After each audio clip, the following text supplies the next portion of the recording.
America इथे घुसलाच पाहिजे. कोण? अमेरिका. खाऊ गुल्ला एक नंबरचा. अमेरिकाचा चांगल्या ठिकाणी लगेच डोळा जातो. मग अमेरिका इथं यायला लागला. मग सुरुवातीला काय झालं, आता या ठिकाणी हे तीन लोक आपल्याला समजून घ्यायचे. तुम्हाला पण काय समजलं की या ठिकाणी मला काढलं तो बाहेर, मला काढलं असं, ठीक आहे.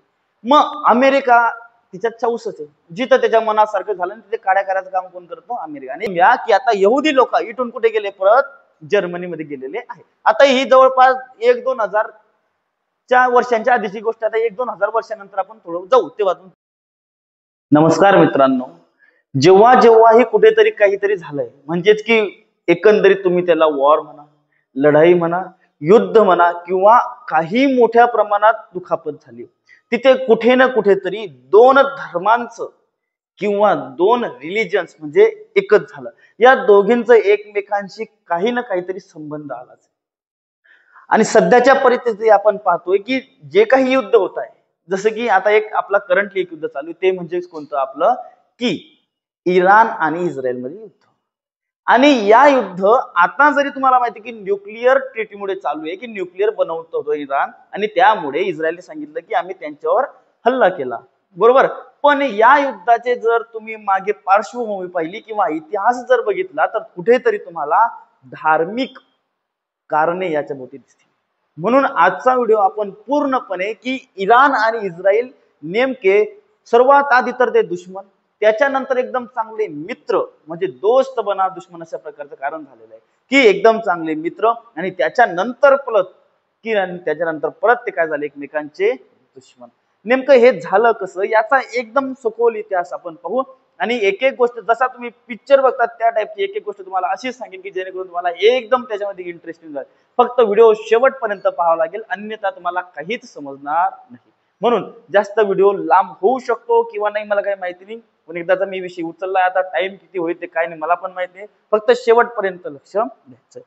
आता सर्वात पहिल्यांदा आपण या व्हिडिओला 2 पार्ट मध्ये बनवणार आहे. आता एका पार्ट मध्ये सर्वात पहिल्यांदा मी तुम्हाला सांगणार इतिहास, की नेमकं इराण आणि इस्रायल यांचा इतिहास काय, की इतिहासापासून जे भांगडी करत आले का, मित्र झाले का, काय करत आले काय नाही, हे आपल्याला सगळ्यात पहिल्यांदा समजून घेणं, बरोबर. मग त्याच्यानंतर आपण समजून घेऊ की आतापासूनची म्हणजे जेव्हा आता इस्रायलने इराणवर हल्ला केलेला त्यानंतरची, बरोबर, त्यानंतरची जी काय परिस्थिती ते कशामुळे आली, त्याच्या मागची नेमके कारण काय, हे सर्व आपण डिटेल मध्ये बघू दुसऱ्या भागामध्ये. ठीक आहे. तर मग हा पहिला भाग राहील आपला, तो म्हणजे पूर्ण इतिहास, कारण इतिहास समजल्याशिवाय कोणतीही गोष्ट तुम्हाला समजणार नाही पुढची.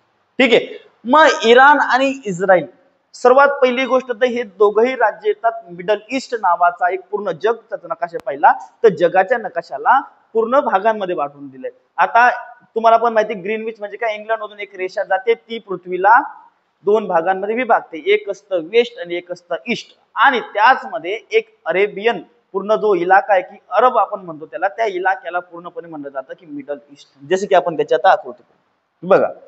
आता हा एक पूर्णपणे नकाशा आहे मिडल ईस्टचा, बरोबर. मिडल ईस्ट म्हणजेच काय, की मध्य पूर्व मध्यचा भाग जो असतो त्याला आपण मिडल ईस्ट म्हणलं जातं. ठीक आहे.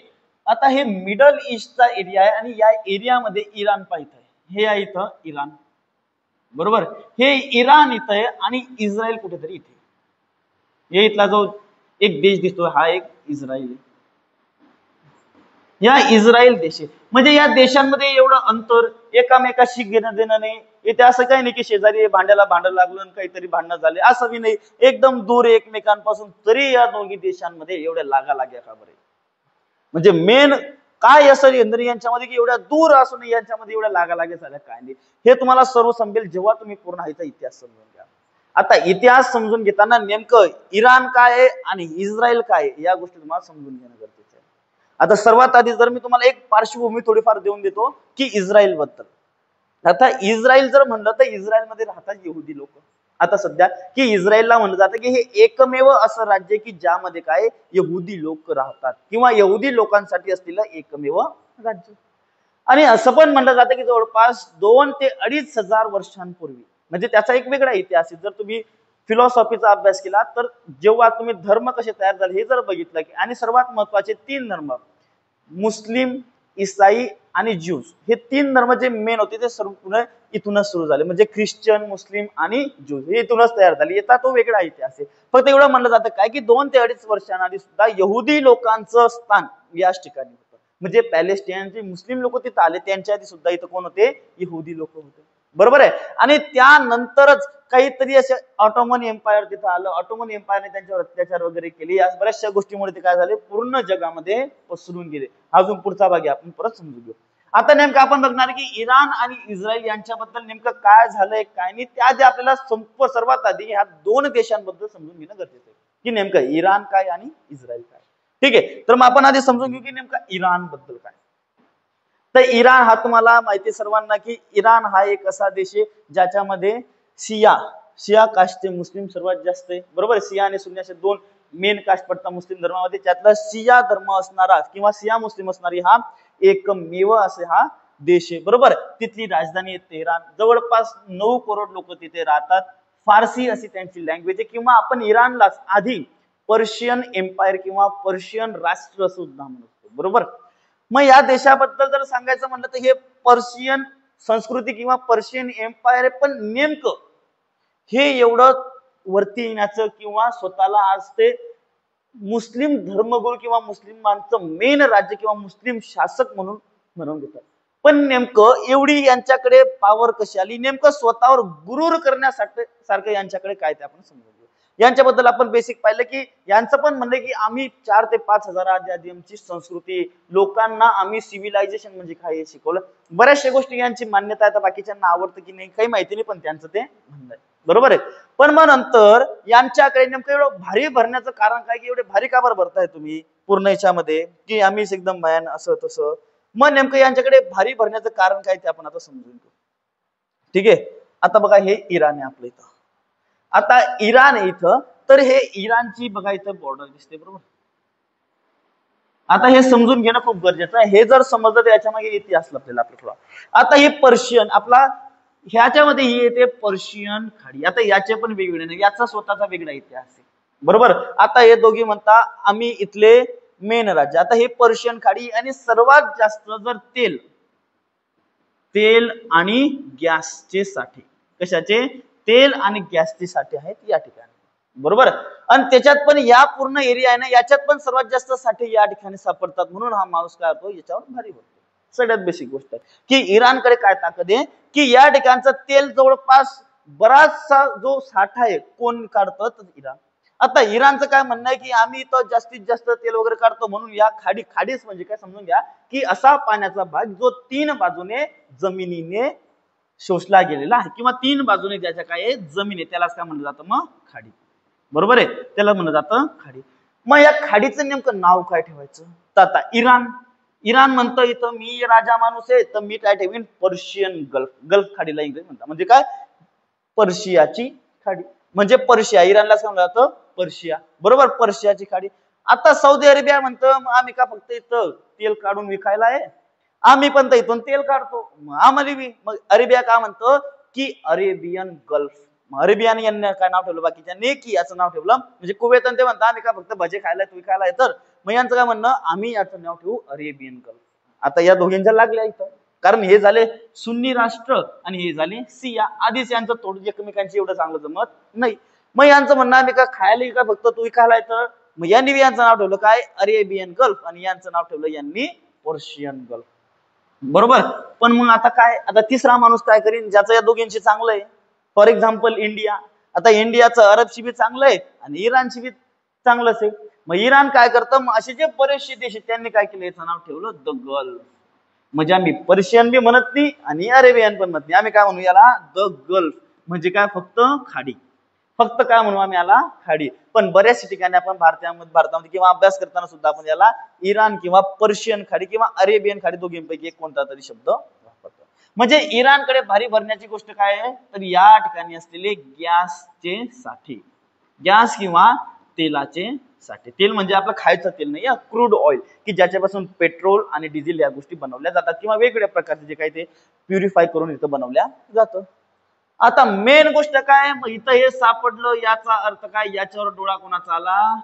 तुम्हाला 100% माहिती की अमेरिका इथे घुसलाच पाहिजे. कोण? अमेरिका. खाऊ गुल्ला एक नंबरचा. अमेरिकाचा चांगल्या ठिकाणी लगेच डोळा जातो. मग अमेरिका इथं यायला लागला.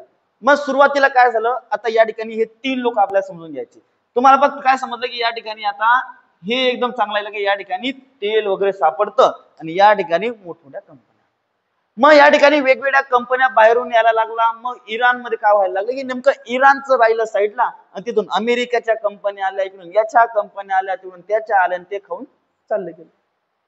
मग इराणला याचा कमी फायदा व्हायला लागला. मग इराणमध्ये त्यावेळेस एकदम चांगला लीडर झाला. बरोबर आहे. तो लीडर कोण झाला ते आपण आता पाहू. मोहम्मद मोसाद्दिक नावाचा एक प्राईम मिनिस्टर बनला त्यावेळेस. जवळपास कोणत्या पार्टीचे होते ते काही लक्षात नाही, पण मोहम्मद मोसाद्दिक हे तिथले लीडर बनले, म्हणजे प्राईम मिनिस्टर बनले. आणि एकदम चांगला माणूस, भला माणूस, जो देशाच्या बद्दल विचार करत होता. बरोबर, देशाबद्दल एकदम चांगला विचार करत होता हा व्यक्ती. बरोबर. पण मग याने काय विचार केला की या कंपन्या येतात खाऊन जातात म्हणजे आपल्या देशाचं काही होतं का भलं? नाही, आपल्या देशाचा फायदा होतच नाही याच्यात काही. मग याने काय केलं, सर्व कंपन्यांना फेटाळून लावलं की तुम्ही इथं काय करू शकत नाही. नॅशनलाइज कंपन्या बनवून टाकल्या. सर्व नॅशनलाइज म्हणजे काय, त्यांच्या राष्ट्रीय कोट, इथं जे काही होईल ते संपूर्णपणे इराणला भेटेल, बाकीच्या कंपन्यांना घ्यायचं असेल तर टॅक्स द्यावा लागेल, असं काहीतरी केलं. मग आता अमेरिका मनावर घेऊन टाकलं एकदमच की मला काढलं तो बाहेर, मला काढलं असं, ठीक आहे. मग अमेरिका तिच्यात चौसच आहे, जिथं त्याच्या मनासारखं झालं तिथे काड्या करायचं काम कोण करतो? अमेरिका. आणि 1 नंबरचा लागट माणूस अमेरिका आहे, त्याच्याबद्दल काही विषयच नाही. आपल्याला पण या ऑपरेशन सिंदूर किंवा जेव्हा पहलगाम अटॅक मध्ये समजून झालं की जिसकी चलती वहां पे हम भागते, असं काम आहे कोणाचं? अमेरिकेचं. बरोबर. त्याचप्रमाणे इथं पण काय केलं अमेरिकाने, तुम्ही आमचं ऐकत नाही. मग काय झालं की अमेरिकानं काय केलं, आता तिथं ब्रिटनच्या मदतीने, आता ब्रिटन बी तिथं कसं आला ते तुम्हाला थोडीफार लिंक पुढे लागून जायला, ठीक आहे. मग ब्रिटनच्या मदतीने काय केलं, इथं तख्ता पलट करून टाकला. कुठे? इराणमध्ये. तख्ता पलट म्हणजे काय केलं की तिथला जो राजा, जसं की आता एक उदाहरण आहे आपल्याकडे, बांगलादेशमध्ये आधी कोणाचं अस्तित्व म्हणजे एक सरकार होतं की शेख हसीनाचं, आणि त्याच्यानंतर काय झालं, तख्ता पलट झाला, तिथल्या आर्मीने त्यांच्यावर पळवून लावलं त्या बाईला, आणि तिथं त्यांनी काय केलं, स्वतःचं सरकार. मग तसंच अमेरिकाने काय केलं, त्यांची जी CIA एनर्जी हे आपलं एजन्सी आहे, त्याच्यानंतर ब्रिटन झालं, या 2-3 लोकांच्या मदतीने काय केलं, इथे सुद्धा इराणमध्ये तख्ता पलट घडवून आणलं. मग तख्ता पलट घडवून आणला आणि त्यांचा माणूस इथं बसवला. त्यांचा माणूस कोण बसवला? हा शहा रजा पेलवी. हा 1 नंबरचा लागट किंवा त्यांची बाजू घेणारा, साध्या भाषेत आपण म्हणतो तो चापलुसी करणारा, दुसरा शब्द वापरू शकतो आपण. कोणाची? अमेरिकाची. कारण काय, अमेरिकानंच याला बसवलं होतं. काय केलं होतं, तख्ता पलट केलं इकडे, आणि अमेरिकेने काय केलं, याला इथं गादीवर बसवलं. मग आता इराण राहिला का? नाही, इराण फक्त नावापुरता राहिला, बाकी कामधंदे सगळे ब्रिटनचे चापलुसी करू दे, अमेरिकाचं ऐकू दे, हे ऐकू दे, ते ऐकू दे. म्हणून या माणसानं काय केलं, संपूर्णपणे इवन दो आता इराणचा विषय अजून मी काढला नाही, इस्रायलचा, ते काढल्यानंतर तुम्हाला याची हिस्ट्री सांगेन मी, नक्की काळे धंदे केले, काय कामे धंदे केले, म्हणजे 1 नंबरचा देशद्रोही कसा होता हा काय. मग याने काय केलं, पूर्ण अमेरिकाचं ऐकून हे करीन ते करीन, पूर्णपणे वेस्टर्न कल्चर, म्हणजे आता इराण जर म्हणलं तर मुस्लिम कंट्री, तिथं बुरखा वगैरे घालणं एकदम गरजेचं, आणि या भावाने काय केलं, पूर्ण वेस्टर्न कल्चर, फिरारे तुम्हाला पटेल तसं, असं तसं, हे ते सगळं हे मस्त चालू राहिलं. आणि ही गोष्ट माहिती पडली किंवा तिथले जे आता पा तुमचा एखादा देश आहे, तुमची संस्कृती आहे देशाची, जशी भारताची काही संस्कृती आहे, बरोबर, तशी इराणची संस्कृती होती. बऱ्याचशा त्यांच्या संस्कृती मोडल्या गेल्या. त्याच्यामुळे काय झालं की तिथले जे कट्टरपंथी म्हणजे ज्यांना असं वाटतं की आपली संस्कृती टिकवून राहावी, तसे त्या कट्टरपंथींनी काय केलं, याच्या विरुद्ध तेव्हाच चळवळी सुरू करून टाकल्या. की त्याच्यातले एक होते महत्वाचे आयतुल्ला खिमेनी. बरोबर, हे तेव्हावेळेस फ्रान्समध्ये राहायचे आणि काय करायचे, काही भाषण रेकॉर्ड करायचे आणि त्याचे कॅसेट पुढे पाठवायचे पूर्णपणे इराणमध्ये, म्हणजे फ्रान्समध्ये राहायचे, फ्रान्समध्ये चांगलं ओळखीचं वगैरे होतं यांचा. मग फ्रान्समधून काय पाठवायचे, कॅसेट वगैरे पाहिजे याच्या विरोधामध्ये, आणि पूर्ण काय करायचे, याच्या विरोधात त्यांनी चळवळी सुरू केल्या. म्हणजे भाषण कशी द्यायची ती की हा आपली संस्कृती आहे, पूर्ण खिडखिड करून टाकतोय आपल्या संस्कृतीची, हा ठिकाणावर ठेवत नाहीये. बरोबर. मग याच्या विरोधात कट्टरपंथींनी चळवळी सुरू केल्या, आणि त्याच्यात काय झालं मग की या व्यक्तींवर हळूहळू या लोकांचा, म्हणजे जे स्टुडंट, जसं की याच्या विरोधात तेव्हा, आता हा एवढा खतरनाक होता, आता परत एक गोष्ट समजून घ्या की याच्या मदतीला इस्रायल लोकांनी एक पोलीस बनवून दिली. इस्रायल अमेरिका या 2-3 जणांनी, त्याचं नाव होतं सावक. आणि हे लोक असे काम करत की याच्या विरोधात जर कोणी जायचा दिसला तर त्याला डायरेक्टली जेलमध्ये टाकायचा किंवा त्याला गायब करायचा. याच्या एक कम्युनिस्ट पार्टी सुद्धा तिथं, कम्युनिस्ट पार्टीला सुद्धा संपवायला चालला होता माणूस, एवढा खतरनाक. हा खतरनाक तर नव्हता, फक्त याच्या मागे चांगल्या लोकांचा हात पडला. ते असतं ना की कुत्र्याच्या मागे सिंह उभा राहिला, कुत्रा स्वतःला काय समजतो, सिंह. बस त्या प्रकारचा हा एक माणूस होता, असं तुम्ही स्वतःमध्ये धरून चाला.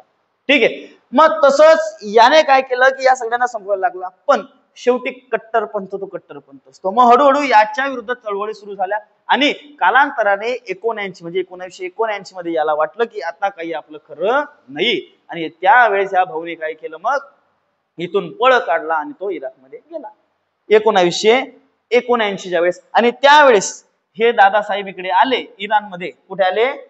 आयतुल्ला आपलं खेमनेई साहेब इराणमध्ये आले आणि त्यांनी काय केलं, मुस्लिम रिव्हॉल्युशन, आपण त्याला इस्लाम रिव्हॉल्युशन म्हणतो, 1979 पुढे घडली. मग ती इराणमध्ये घडली. आणि त्यानंतर परत काय झालं, मग या लोकांनी याला भडकवलं. मग त्यांच्या विरोधात परत कोण चालले गेले, आपले खेमनेई साहेब. हा पहिला इतिहास साधारणतः तुम्हाला इराण बद्दल माहिती पडला असेल. काय की इराण हे आधी पर्शियन होतं, त्याच्यानंतर तिथं तेलाचा साठा चांगला होता. तेलाचा साठा असल्यामुळे तिथं विदेशातल्या कंपन्या आल्यामुळे थोडाफार तोटा कोणाचा व्हायला लागला, इराणचा व्हायला लागला. एक भला माणूस तिथं आला, त्या भल्या माणसाने काय केलं, त्यांना काढायचा प्रयत्न केला, तर त्या लोकांनी यांच्यासोबतच धोका केला आणि त्याच्या जागेवर या येड्याला आणून ठेवलं. या येड्याने काय केलं की परत त्यांची चापलुसी केली, संपूर्ण त्यांना अधिकार दिले. परत जसं तसं चालू राहिलं. पूर्ण वेस्टर्न कल्चर इराणमध्ये आलं. त्यानंतर खेमनेई साहेब आले आणि त्यांनी आपल्या काही चळवळी सुरू केल्या आणि या भाऊच्या विरोधात त्यांनी संघर्ष वगैरे केले आणि याला पळवून साधारण इतिहास इथपर्यंत एवढा समजून घ्या. त्यानंतर आपण पुढे जाऊ, इस्रायल बद्दल माहिती घेऊ. इराण बद्दल आपल्याला आता इतिहास थोडाफार समजला, अजून बरंच काही झालं नाही. नेमकं यांची दुश्मनी कशी बनली इस्रायल आणि इराणची, हे आपण समजून घेणार आहे. आता इराण बद्दल आपल्याला काय माहिती, इस्रायल बद्दल काही माहिती पाहिजे. आता इस्रायल जिथे आहे तिथं जर तुम्ही इतिहास पाहिला, फिलॉसॉफीमध्ये जर गेले थोडे, तर इथे तुम्हाला सर्वात पहिला जुडायझम नावाचा एक, जसं की आपलं हिंदुइझम आहे त्या प्रकारचं इथे जुडायझम नावाचा एक आपल्याला धर्म दिसतो. आणि जर तुम्ही एकदम आधीच जर गेले तर तिथं दोन मेन भाग होते ज्या ठिकाणी धर्म प्रसार जास्तीत जास्त झाला, किंवा ज्या ठिकाणी जास्तीत जास्त धर्मांचा उगम झाला. जसं की एक होतं भारत आणि दुसरं म्हणजे इस्रायलचा भाग जुडायझम.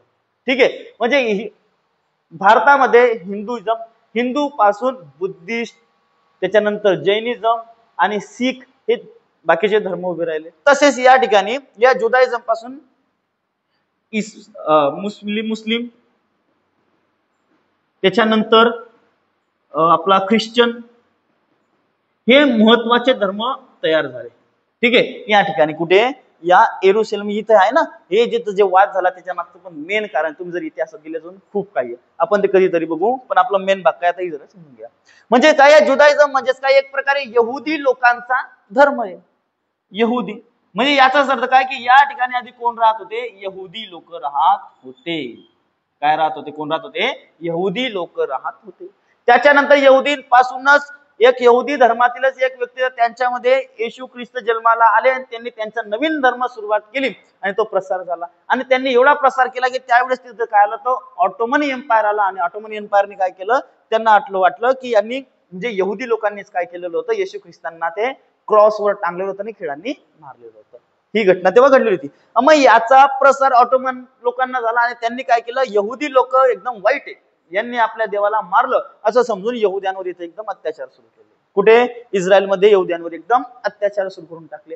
मग यहुदी लोकांनी काय केलं, इथून पळ काढला आणि पूर्ण भारतामध्ये ते पसरले आणि मुख्यतः ते जाऊन राहायला लागले जर्मनीमध्ये. एक गोष्ट समजून घ्या की आता यहुदी लोक इथून कुठे गेले, परत जर्मनीमध्ये गेलेले आहे. आता ही जवळपास 1-2,000 वर्षांच्या आधीची गोष्ट. आता 1-2,000 वर्षानंतर आपण थोडं जाऊ, तेव्हा तुम्हाला समजेल की यहुदी लोक इथं आधी होते, इथून कुठे गेले ते आता पूर्णपणे आपलं जर्मनी वगैरे किंवा बाकीच्या भारतामध्ये पसरलेले. ठीक आहे. मग त्याच्यानंतर आता जर म्हणलं, आता जर इस्रायलची स्थिती पाहिली, तिथली राजधानी तेल अविव किंवा येरुशलेम या दोघींपैकी म्हणजे काहीच आता आंतरराष्ट्रीय मान्यता तर तेल अविवला आहे, पण इस्रायल सांगतं की आमची जी राजधानी ते येरुशलेम. याच्या मागे काय कारण ते पाहून. आता इथं जर पाहायचं म्हणलं तर नकाशा हा काही 18व्या शताब्दीमध्ये जर पाहायचं म्हणलं तर हा पूर्ण काय होता, पॅलेस्टाईन होता. काय होता, पॅलेस्टाईन. बरोबर. पण कालांतराने इथं यहुदी येत गेले, त्यांनी हा कॅप्चर केला भाग. पण नंतर 1948 मध्ये काय झालं की आपली जे UN संयुक्त राष्ट्र संघटनाने काय म्हणलं की इथं आम्ही 2 राज्य बनवू, एक पॅलेस्टाईन आणि एक आपलं इस्रायल, आणि हे नेमकं इथं बॉर्डरवर. आता इथं पॅलेस्टाईन म्हणे ही आमची राजधानी आहे आणि येरुशलेम म्हणे ही आमची राजधानी, या वाद निर्माण होऊ शकतो. म्हणून याची राजधानी आंतरराष्ट्रीय ठिकाणी तेल अवीव मानली जाते आणि येरुशलेम ही पॅलेस्टाईनची मानली जाते म्हणलं. पण हा भाग नंतरचा आहे, ही एक राजधानी मानली जाते. त्यानंतर तिथं जवळपास 97 लाख इस्रायलची लोकसंख्या आहे. हिब्रू लँग्वेज ही यहुद्यांद्वारे आधीच्या काळात बोलली जात होती आणि अरबी ही पॅलेस्टाईन लोक बोलतात तिथं. ठीक आहे. आणि इस्रायल हा एकमेव असा देश की जे यहुदी लोकांसाठी आहे. म्हणजे एक तरी धरून ठेवा तुम्ही की धर्म वाचवण्यासाठी या लोकांनी एका खड्डे 6 देशांना हरवलेलं आहे. तुम्ही जर 48 युद्ध पाहिलं तर एकाच वेळेस सर्व राज्यांनी यांच्यावर, इजिप्त, जॉर्डन, त्याच्यानंतर सिरिया वगैरे झाले, या सर्व राज्यांनी, लेबनान, या सर्वांनी याच्यावर काय केलं, युद्ध केलं होतं. आणि नेमकं फक्त मोजून 6 दिवसात या सगळ्यांना त्यांनी हरवून टाकलं होतं. का बरं? कारण ज्या ज्या ठिकाणी धर्मावर प्रश्न येतो त्या त्या ठिकाणी खेळखंडोबा होतो, म्हणजे होतो. तो माणूस एवढा खतरनाक राहतो की बाकी काही सांगता येत नाही, असं इतिहास म्हणतो. ठीक आहे. मग यामध्येच काय झालं की हळूहळू हे जे इस्रायल आहे, आता इस्रायल बद्दल एवढं जरी तुम्हाला माहित पडलं की या ठिकाणी आधी लोक होते, नंतर आले परत, अरे आता या सध्या ठिकाणी पॅलेस्टाईन आणि इस्रायल हे 2 देश आहेत असं म्हणलं जातं. ठीक आहे, किंवा आहेतच. ठीक आहे. आता बाकी तुम्ही काय समर्थन करता हे मला पण माहिती नाही, बाकी माझं समर्थन कोणाला हे पण मला माहिती नाही. ठीक आहे, तो निर्णय तुमचा तुम्हाला घ्यायचा आहे, माझा निर्णय काय तो माझ्याकडे आहे. मग याच्यानंतर आंतरराष्ट्रीय झायोनिस्ट पार्टी या गोष्टीचा संपर्क थोड्या वेळाने येणार आहे, ते आपल्याला समजून घ्यायचंय थोडंफार, फक्त नंतर समजेलच. आता त्यानंतर मेन इतिहासावर आपण येऊ की नेमकं या 2 देशांमध्ये लिंक कशी लागली, या 2 देशांमध्ये भांगडी सुरू कशा झाल्या, काय आणि कसं. ठीक आहे. मग सर्वात पहिल्यांदा आपण पाहायला गेलो तर 1914 मध्ये काय सुरू झालं, आपलं पहिलं महायुद्ध.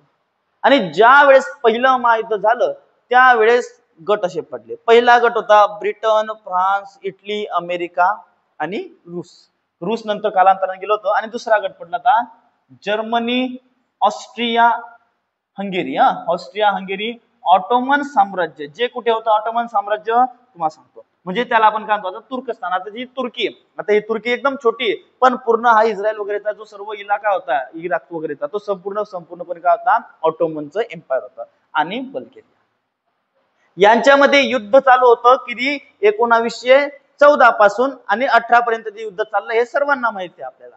पण मग आता हे इंग्रज आणि ब्रिटन आणि फ्रान्स हे एकदम चालू घोडे होते. आता काय नेमकं यांचं भाऊंचं संबंध, काहीतरी आपल्याला एक इथं संधी समजून घ्यायची, त्याच्यानंतर थोडा पुढचा इतिहास आपल्याला समजेल नेमकं काय काय नाही. युद्ध सुरू झालं. तुम्हाला सर याच्यात इराणचं बी घेणे देणे, पॅलेस्टाईनचं बी घेणं देणे, त्यांचं विचारांचं काहीच घेणं देणे, हे रिकामचोट लोक आहे, बेकार एकदम आहे. ठीक आहे.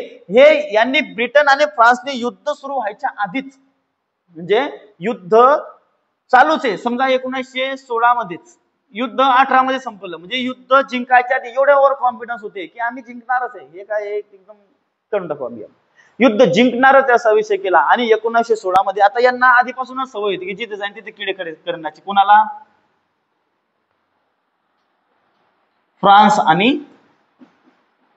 फ्रान्स आणि इंग्लंड, म्हणजे ब्रिटनला, की आम्ही जिथं जाऊ त्या ठिकाणी आम्हाला राज्य करायचं आहे, आम्ही जर जिंकलो तर आम्हाला राज्य करायचंय. मग यांनी काय विचार केला आधीच की आपण तर जिंकणारच भाऊ. आता 2 भाऊ समजा बसले की भाऊ आपण तर जिंकणारच मॅच, मग आता ट्रॉफी जिंकल्यावर नेमके वाटायची कशी. मग तसंच ह्या भाऊंना ठरवलं की दादा ब्रिटन फ्रान्सला म्हणाला, मोठा भाऊ आपण जर युद्ध जिंकलोच तर नेमकं मग आता आपण जे जिंकू ते कसं वाटाघाटी नेमकं कशा करायचा. ट्रॉफी तू घेशील, पैसे मी घेईन, का पैसे मी घेईन, का ट्रॉफी मी घेईन आणि पैसे तू घेशील, नेमकी वाटाघाटी कशी करायची ते पाहायचं. मग या भाऊंनी काय केलं, त्या टायमाला एक करार बनवला, त्याला म्हणतं सायक्स पिकोट करार. म्हणजे सायक्स हा फ्रान्सचा माणूस होता आणि पिकोट हा इंग्लंडचा किंवा ब्रिटनचा माणूस होता. आणि या दोघींच्या मध्ये एक करार झाला. कधी झाला तो? 1916 मध्ये. या लोकांनी करार असा केला की जे काही ऑटोमन एम्पायर आहे, आता ऑटोमन एम्पायरच का, कारण तुम्हाला माहिती की या दोघांमध्ये विरुद्ध कोण होतं, जर्मनी, ऑस्ट्रिया, ऑटोमन साम्राज्य आणि बुल्गेरिया किंवा ऑटोमन. आता जे ऑटोमन साम्राज्य ते कुठे आपण पाहून घेऊ. आता हे जे काही ऑटोमन साम्राज्य, ठीक आहे, आता ह्या ठिकाणी एवढं ऑटोमन साम्राज्य होतं, या ठिकाणी असं इकडे नाही एवढं, हे ऑटोमन साम्राज्य तसं पूर्णपणे ऑटोमन साम्राज्य आपण त्याला म्हणतो. हे ऑटोमन साम्राज्य आहे. या साम्राज्यावर भाऊ आपण वाटाघाटी कशी करायच्या तर पाय, या वरचा वाघ राहीन तुया, म्हणजे फ्रान्सचा, आणि इथला भाग राहील पूर्णपणे आहे इंग्लंडचा, आणि खालचा देण्यात आला जवळपास रशिया. पण ते रशियाचा 1917 मध्ये त्यांची रशियन क्रांती झाली त्यावेळेस ते निघून गेलं. आणि इथला जो समजा इस्रायल वगैरेचा भाग राहील या ठिकाणचा इस्रायलचा किंवा पॅलेस्टाईन जो भाग राहील तो आंतरराष्ट्रीय जे काय आहे ते सांभाळून घेऊन त्याचं आपल्या काही घेणं देणं नाही. कारण तिथं काय आधीपासूनच भांगडी चालू होत्या, ख्रिश्चन, मुस्लिम आणि यहुदी लोकांच्या ऑलरेडी तिथं भांगडी चालू होत्या. त्या लोकांनी तिथं टिकाव धरला आणि आपण काय टिकाव धरणार आहे, बरोबर आहे. मग यांनी काय केलं, जो पॅलेस्टाईनचा जेरुसलेमचा इलाका आहे तो काय सोडून दिला मोकळा, आणि हे इकडे वाटाघाटी करून घेतल्या आणि हे वरती वाटाघाटी करून घेतल्या. मग यानंतर म्हणजे युद्ध जिंकायच्यासाठीचा खेळ खंडोबा केला सगळा. म्हणजे ते कोणता करार केला त्यांनी, की सायक्स पिकोट करारद्वारे त्यांनी काय केलं, की आपण युद्ध जिंकले ना भाऊ, की एवढं तू घेतो एवढं मी घेईन, बाकीचं ते आंतरराष्ट्रीय काय ते पाहायचं. मग हा त्यांच्यात करार झाला, बरोबर आहे. मग कालांतरानं परत हे टॅक्टिक्स कसं वापरतो पाहिजे ब्रिटन जिंक्यासाठी त्यांनी आधीपासूनच काड्या करतात. काड्या कशा, फोडा व राज्य करा, की जे आहे त्यांच्यामध्ये दुश्मनी करा आणि तिथं म्हणजे आपलं काम सोपं होऊन जातं ना आपण ते जिंकून जाऊ. मग त्याच प्रकारे त्यांनी काय केलं जर्मनीमध्ये. आता यांच्यामध्ये जर पाहायचं म्हणलं तर थोडंफार ताकदवर होतं जर्मनी, बरोबर. जर्मनी आणि जर्मनीमध्ये मी तुम्हाला आधीच काय सांगितलं, की जर्मनीमध्ये यहुदी लोक गेले. कशामुळे गेले, कारण ऑटोमन लोकांनी त्यांच्यावर तिथं खूप अत्याचार केले आणि ऑटोमन लोकांनी अत्याचार केल्यामुळे ते सगळ्यात जास्त जर्मनीमध्ये आले, बरोबर. मग पाहायला पहिलंच महायुद्ध होतं. मग जर्मनीमध्ये कोणते लोक होते, यहुदी लोक जर्मनीमध्ये आलेले होते, बरोबर आहे. मग आता पहिल्यांदा यांनी फ्रान्स सोबत वाटाघाटी केल्या. मग आता तयारी कशाची, आता समजा मी ठरवलं की नाही आपण कलेक्टर बनू, या जिल्ह्याचे बनू, पण कलेक्टर बनण्यासाठी काय ना काय तर करणं पडेल. आता मी जिल्हा आता सिलेक्ट केला की या जिल्ह्याचा मी कलेक्टर बनतोय, पण कलेक्टर तर बनणं पडेल. मग तसंच आता आपण तर ठरवलं की जिंकलो, आपण वाटाघाटी बी केल्या, आता तो भाग मिळवणं आहे आपल्याला, तो मिळवायचा कसा, यासाठी आपण प्लॅनिंग बनवली. आता प्लॅनिंग एवढे खतरनाक लोक हे बेकार. आता ऑटोमन ज्या ठिकाणी एम्पायर होतं त्या ठिकाणी जॉर्डन नावाचा देश होता, आणि जॉर्डन मध्ये एक कुटुंब आहे, होन शॉर काहीतरी असं त्यांचं कुटुंब आहे. त्या कुटुंबाशी त्यांनी काय केलं, की भाऊ हे पा तुम्ही यांचे लोक आहे, पण तुम्हाला काही येत नाहीये, आम्हाला माहिती आहे आम्ही 100% जिंकणार आहे. आता तुम्ही आधीच जर आमच्यासोबत मिळाले तर मग आपण काय करू, तुम्हाला मी थोडंफार इथे शिल्लक देऊन टाकेन. असं तुम्हाला आता काय भेटतंय का, नाही. आणि तुम्हाला माहिती आहे आम्ही जिंकतोय ना, आम्हाला माहिती आहे आम्ही जिंकतो, म्हणजे कॉन्फिडन्स पहा त्यांचा कॉन्फिडन्स. मग त्यांनी काय केलं, ते जॉर्डनच्या कुटुंबासोबत बी ट्रीटी करून घेतली आणि त्या ट्रीटीनुसार काय केलं, त्या लोकांनी यांची मदत केली. मग तशीच यांनी हुशारी काय केली, की जर्मनीमध्ये आता याचं तर काम तमाम केलं जॉर्डन सोबत ट्रीटी करून. आता जर्मनीमध्ये, मग जर्मनीमध्ये त्यांना माहिती होतं कोण होतं, यहुदी लोक. आणि त्याच्यात यहुदी लोकांची मजबुरी त्यांना काय माहिती होती, की यहुदी लोक हे बिचारे स्वतः त्यांचा देश सोडून इकडे तिकडे फिरतात आणि इकडे तिकडे त्यांच्यावर खूप अत्याचार होत आहे. आणि तेव्हा एक सर्वात चालू होता तो म्हणजे काय, झाओनिस्ट मुवमेंट किंवा झाओनिस्ट चळवळ. झाओनिस्ट चळवळ म्हणजेच काय, की या लोकांनी आपल्याला स्वतःचा देश मिळाला पाहिजे, कोणाला, यहुदी लोकांना. त्यासाठी विचारे खूप प्रयत्न करत होते. आणि ह्या ब्रिटनने आधीपासूनच लोकांच्या दुखत्या नशीवर पाय ठेवायचं काम केलंय. मग तसंच यांनी काय दुखती नस पाली, की यहुदी लोक बरेचसे ब्रिटनमध्ये, आणि त्यांना काय पाहिजे आता, की एखाद्या देशाची त्यांना काय गरज आहे. मग त्या देशाची गरज पाहून त्यांनी काय केलं, झाओनिस्ट पार्टी सोबत. आणि त्यांना हे माहिती की झाओनिस्ट पार्टी मधील एक विचारवंत माणूस होता, की त्याला माहित होतं की आपलं आधी पूर्वज कुठे होते, ते म्हणजे पर्शियामध्ये, म्हणजे आपलं पॅलेस्टाईन आता जिथं आहे तिथं ऑलरेडी आपले काय होते, पूर्वज होते. मग यांनी काय केलं, की बरोबर त्यांच्या दुखत्या नसवर पाय ठेवला आणि झाओनिस्ट पार्टी सोबत एक करार केला. त्या कराराचं नाव काय होतं, बाल्फोर संधी. एक संधी केली, काय, बाल्फोर संधी.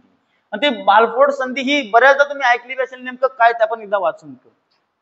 आता इंग्रजी वाचतो त्याचं मी तुम्हाला मराठीत बी रूपांतर करून देतो. आता मला बी एवढं चांगली येत नाही, पण समजून घेऊ. एकमेका सहाय्य करू अवघे विश्वाचे हाती धरू, बस दुसरं काही नाही. लॉर्ड, ते मला काही वाचता येत नाही, रितेश चाइल्ड काय तर नाव आहे. I have much a pleasure in conveying in to you, म्हणजे मला खूप आनंद आहे तुला ही गोष्ट सांगताना, on behalf of his Majesty government, म्हणजे आमच्या सरकारच्या याच्यावर, the following declaration of sympathy with Jewish Zionist aspirations, म्हणजे आमची जी तुमच्या सोबतची सिंपती आहे, कोणासोबतची, Jewish Zionist aspirations, which has been submitted to and approved by the colonel, म्हणजे आमच्या जो तुमच्या सोबतची सिंपती म्हणजे काय, की तुम्हाला तुमचा एक देश मिळायला पाहिजे, ती आमच्या कर्नल भाऊनं काय केलंय, अप्रूव्ह केलंय तिला. His Majesty government view the favour of establishment of Palestine of a national home for a Jewish people, म्हणजे आमच्या मॅजेस्टीनं एक फेवर पाहिला, मॅजेस्टीने एक फेवर दिलाय की जे पॅलेस्टाईन आहे की त्या ठिकाणी आम्ही ज्यूइश पीपल म्हणजे कोणते यहुदी लोकांसाठी त्यांचं नॅशनल होम म्हणजे काय राष्ट्रीय देश बनवू देऊ असं म्हणजे त्यांनी त्यांना हे केलं. And will use their best endeavour to facilitate the achievement of the object म्हणजे त्यांचे जे काही ऑब्जेक्ट आहे ते अचीव करण्यासाठी ते त्याला चांगल्यापणे यूज करू शकते. कारण स्वतःचा देश म्हणल्यावर ते स्वतः तिथं मस्त मौन मोकळे एकदम व्यवस्थित राहू शकते. It being clearly understood that nothing shall be done which may prejudice the civil and religious rights of the existence non-Jewish communities in the Palestine. म्हणजे त्यांच्यावर कोणीच वेगवेगळ्या प्रकारचा काही म्हणजे काही बी म्हणजे इलिगल ऍक्टिव्हिटी किंवा कारवाई कोणी करणार नाही की ज्यूइश पीपल इथं लात आहे काय काय नाही असं म्हणून ना in Palestine or the rights and political status enjoyed by the Jews in any other country. I should be grateful to you will bring this declared to the knowledge of the Zionist Federation. म्हणजे हे सगळं आम्ही Zionist party यांच्या समोर किंवा यांच्या सानिध्यात करत आहोत. आणि याच्या मागचं पण काय ठेवलं आपण त्यांनी आता हे एवढे इमानदार आहे का की एखाद्याला बरोबर त्यांनी मागलं आणि त्यांचं हे केलं नाही. ह्यांनी काय केलं की त्यांना म्हणलं जर पहिल्या महायुद्धात तुम्ही जर्मनी वाल्यांविरुद्धच कट केले म्हणजे काय केलं इथं पण पुढावर राज्य केला. कारण काय जर्मनीमध्ये तेव्हा कोण होते खालिस्तानी होते आपलं यहुदी होते.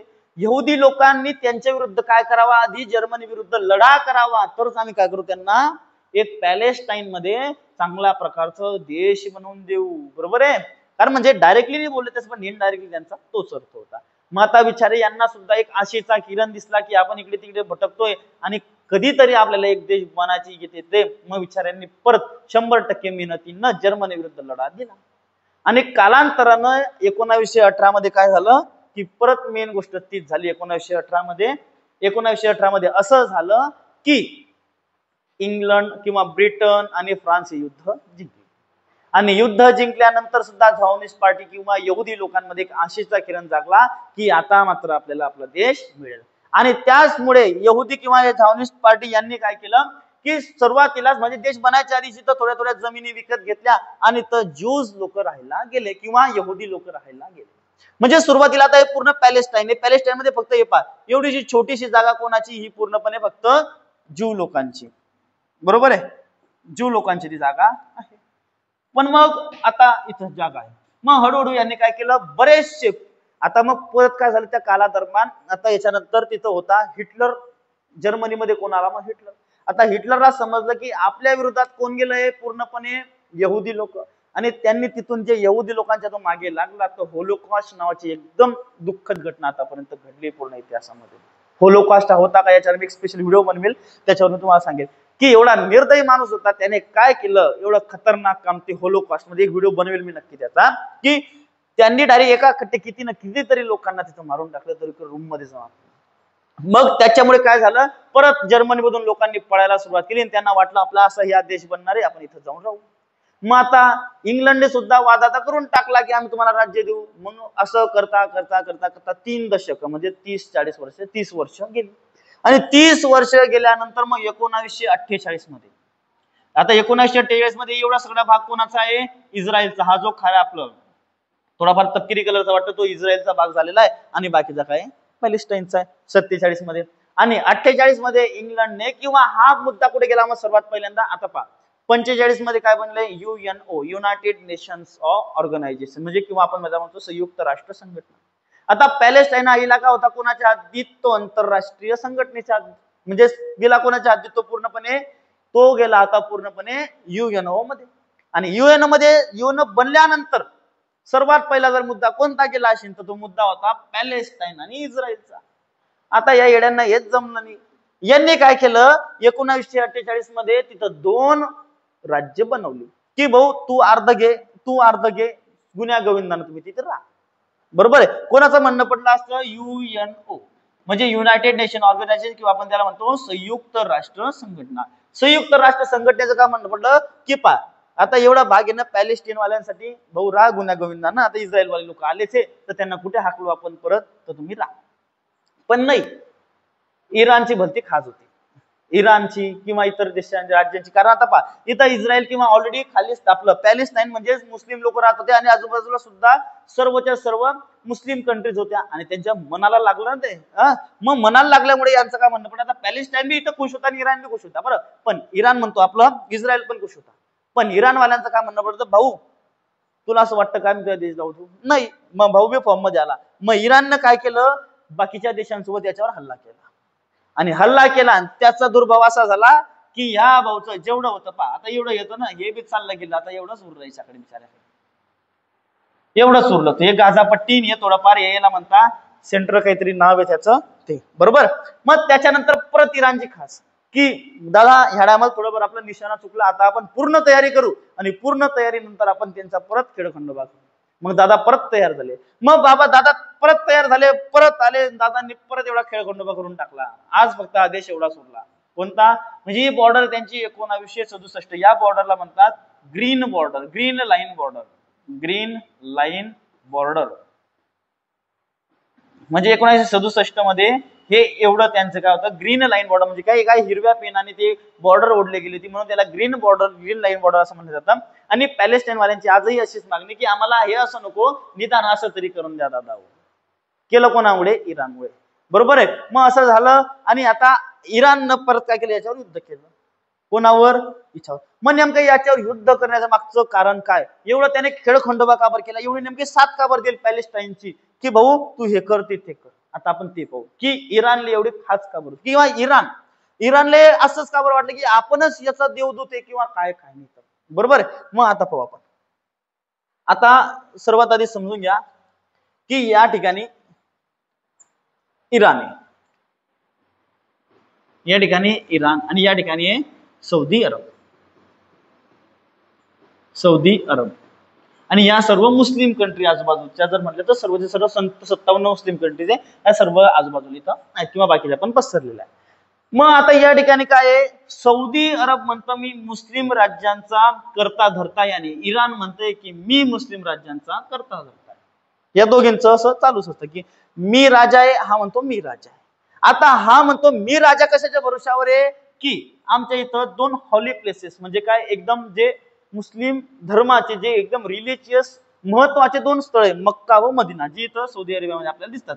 मक्का व मदिना जे काय आहे, जे आहे ते या ठिकाणी कुठे, सौदी अरेबियामध्ये. आणि तिथला प्रिन्स सुद्धा जर तुम्ही बघितला असेल तर त्या समोर काय लावतो, द प्रोटेक्टर ऑफ, म्हणजे की ह्या 2 होली प्लेसेस म्हणजे काय, धार्मिक स्थळांचं मी रक्षण करणार आहे असं त्या समोर लावतो. म्हणून हा काय म्हणतो की आम्ही मुस्लिम धर्माचे पूर्णपणे रक्षक आहोत.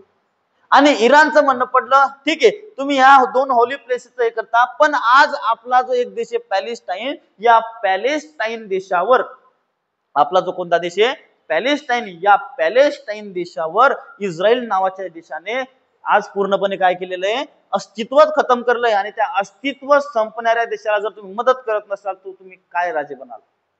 म्हणजे आम्हीच काय करतो, ह्या देशाची मदत करतोय म्हणून आम्ही काय याचे किंग म्हणतोय. आणि याला किंग म्हणायचं म्हणल्यावर काय, एखाद्या माणसाला जर राजा बनायचं असेल तर आधी काय करतो, गरीब लोकांची मदत करायला म्हणतो, जेणेकरून तो माणूस त्याला चांगलं म्हणेल. आणि 1-2 लोकांनी चांगलं म्हणलं आणि एकाचं जर तुम्ही भलं केलं, समजा आता पहा एका मुलाची भांगडी झाली आणि आता त्याला वाचवणारे 2 ते 3 लोक, समजा आता 2 लोक वाचवणारे आणि भांगडी याची झाली, बरोबर.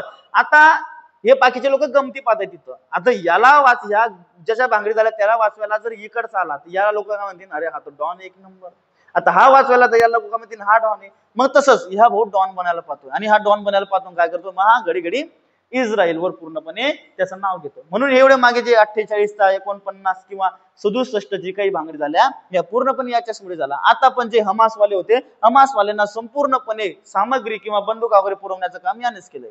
इथं पॅलेस्टाईन मध्ये एवढी ताकदच नाहीये ना की याला पूर्णपणे आखवणे, इराणच पूर्णपणे आधीपासून स्थान देतोय आणि तो त्यांना मदत करतोय. ह्या सर्व इतिहास त्याच्या मागे का, कारण इराणला बनायचं राजा आणि तर त्याला या सर्व गोष्टी करायच्या. आणि त्याचसोबत आता 48 मध्ये आंतरराष्ट्रीय UN किंवा संयुक्त राष्ट्र संघटनेने काय केलं की इथं 2 राज्य बनवले. आता त्या ठिकाणी काय झालं की कोणत्याच देशांनी त्यांना मान्यता दिली, म्हणजे 13 देशांनी त्यांना काय मान्यता दिली नाही की भाऊ आम्ही इस्रायलला मानत नाही. त्याच्यामध्ये एक आपला भारत पण होता की भारताने सुद्धा टू स्टेट पॉलिसी मान्य केली नाही, की एका ठिकाणी आधी पॅलेस्टाईन होते तिथं पॅलेस्टाईन राहू दे असं भारताची तेव्हा मान्यता होती. आणि त्यामध्ये त्यासोबत 13 राज्य होती एकूण. 13 मध्ये एक होतं इराण सुद्धा होतं, त्याच्यामध्ये सौदी अरब तर होतच. सौदी अरबने अजूनपर्यंतही इस्रायलला देश म्हणून मान्यता दिलेली नाहीये. आणि त्यानंतर होतं तुर्की वगैरे असे बरेचसे देश होते. पण मग 49-50 मध्ये झालं सर्वात पहिल्यांदा तुर्की या पहिल्या मुस्लिम देशाने काय केलं, याला मदत केली. म्हणजे या पहिल्या तुर्कीने काय केलं याला, की हा एक आम्ही इस्रायल हा एक कंट्री असं मानतो. आणि 1953 मध्ये काय झालं, इराणने सुद्धा, जो व्यक्ती सगळ्यात जास्त याला विरोध करत होता, आणि 53 मध्ये याने काय केलं, याला साथ दिली. आणि ती साथ कशामुळे दिली ते आता आपण समजून घेऊ. आता पहिल्यांदा तुम्ही काय पाहिलं, जेव्हा मोहम्मद भाऊ होता त्याच्यानंतर कोण आलं होतं रे, रजा शहा पहलवी त्याच्यानंतर आला. कार कोणी आणणार त्याला, आपण पाहिलं कुणी, अमेरिकाने आणि इंग्लंडने.